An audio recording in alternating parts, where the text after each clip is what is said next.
So why is the FBI busting up the pay-for-play betting market called Polymarket?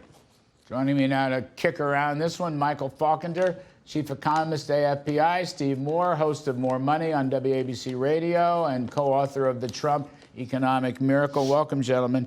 Steve Moore, you followed it carefully. You quoted Polymarket. I checked Polymarket. Yep. There's no reason in the report. They busted the CEO of Polymarket. And frankly, the only reason I could think the FBI was sent in to do that is because Polymarket pretty consistently bet that Trump would defeat Harris. And they happened to be right. And they were exactly right. And maybe that's why they're under investigation. And I must, one last point. Yeah. It was a $3 billion operation. It was the biggest betting operation of any of them. So what's the FBI doing busting them? No, and the backstory here is that the courts decided to legalize, which I was always in favor of, but I think you nailed it, Larry. I think that they're putting this guy, they're harassing this guy because he was right. By the way, if you want to investigate people, what about the pollsters who got the whole election wrong? Oh, yeah. Why don't they investigate them? Good point. No. Faulkender, I'll give you a whack at that, and then I got another one for you real fast. Go ahead. Well, I do think that the pollsters were always trying to tell the story that the Democrats were going to win this election. And so now you have this other group out there. And what I like about betting markets is that rather than people saying what they think, they're actually putting their money into it. And so when you're actually having your own money at risk, then people were saying, no, that if we look out at the environment, if we look out at what the economy is doing, then the conditions are ripe for a Trump victory. And that is not the message they want. And you don't have to tell some left-wing pollster over the telephone what you believe in, right? So Trump always underpolled. Always underpolled. Can I make one other quick point about this? Yes. They may say, oh, somebody's trying to manipulate the betting market by, say betting big money on Trump. But somebody always has to take the other side of the bet. That's right. That's the cool thing about that. And there was no manipulation of the polls. Right. No, that's good point. Well, okay. The other thing I want to raise, as we talked about this with John Carney, I want to raise it with you chaps. So, the Federal Reserve Board, which prides itself on being independent, the independent Fed, blah, blah, blah, blah. Turns out, and this was released by Semaphore, which is a left-of-center website.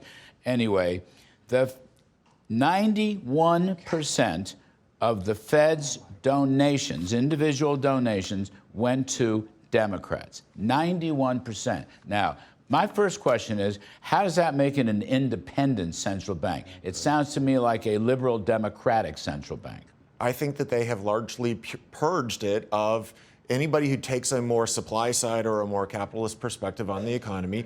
They have really only hired in at the career level those who fully align with a neo-Keynesian view of the economy. It's the exact same reason why the Fed missed inflation, because if you have this kind of top-down government-centric approach, because they only hire people of that ilk, then those people are also only going to donate to Democrats. And the problem is that you get an echo chamber of a Fed. There's nobody else bringing in alternative points of view on the economy. And that's why they've failed so miserably these last couple of years. So, Steve Moore, just to take this one more step, look, Jay Powell was a Republican appointee and then a Democrat appointee. There are Republican appointees on the Board of Governors. But this is the whole Fed staff in Washington, and it may be the reserve banks out in the countryside as well. Now, a few years ago, before Joe Biden, this was not true.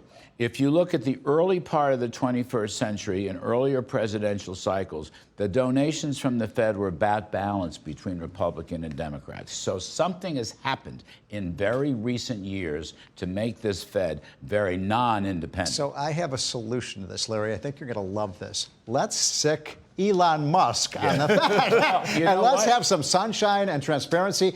Our good friend Rand Paul has been talking about this for 10 years. Why does the Fed have to act in secrecy like there's some kind of temple that comes down from God? I think everything that they should do should be open. Their meetings should be on C-SPAN. Everybody should know what they're doing. And they should have diversity. They always talk about diversity. There's no diversity in the Fed. If that number is right, 91% are Democrats, that's even worse than the media. I know. No, it's like NPR or something. Except it's the Federal Reserve Board. Now, 2 inflation reports this week, CPI, PPI. There's no more progress happening on inflation. You can argue that it's getting a little worse, maybe not, but there's no more progress. and they're still outside their target. So why are they rushing to ease? And I say this not because I'm against lower interest rates, but I don't want them to pump up the money supply and give Trump a high inflation rate in the next 12 months. And secondly, the surest way to get interest rates down is to keep the inflation rate down. That relationship is very rock solid. So what's the Fed doing? Yeah, so again, I think the problem is that because they have this ideological bias towards government, they see Trump coming in and that they are worried that he is going to create inflation all over again. They don't seem to recognize that energy abundance, deregulation, extending pro-growth tax reform, and slashing government waste, all of those things are actually disinflationary. And instead, it sounds like Powell came out, today, and said that he's not going to be cutting rates any longer because he seems to think, I guess, that President Trump is going to bring inflation back. But they declared victory way too early. That's it. That's what I'm getting at. I don't know. I haven't read a statement.